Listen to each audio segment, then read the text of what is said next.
Hello Etians! Welcome back to my channel. Matagumpay ang 2 araw na finale concert ng pagtatag ng SB19 sa Araneta Coliseum. Matagumpay at maraming nanood.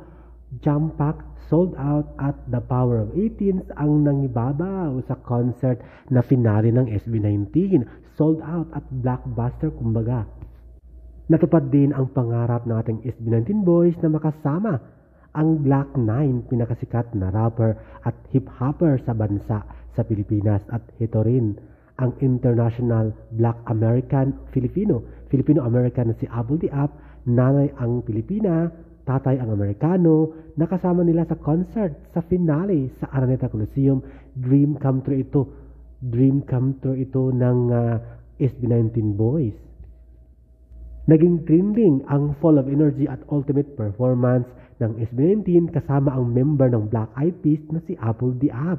At usap-usapan din na sana magkaroon ng song collaboration at ma-ere at ma-official ma-launch sa YouTube ang kanilang kanta officially. Kaya congratulations in advance SB19 at Apple the App.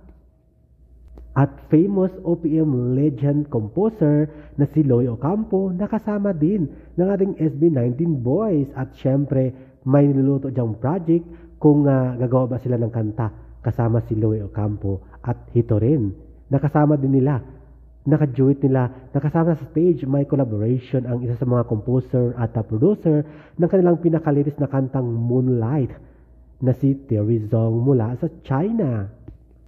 Kaya tagumpay o successful, sold out, jam pack at huge crowd, the power of 18s ang nangyayari sa concert na kakatapos lamang na finale concert sa Araneta Coliseum.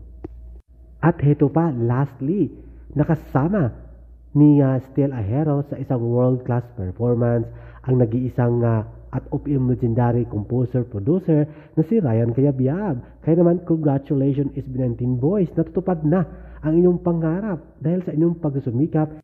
Kaya naman, congratulations sa inyong lahat SB19 boys. Good luck sa inyong upcoming shows, events at concert pa na mangyayari in the future.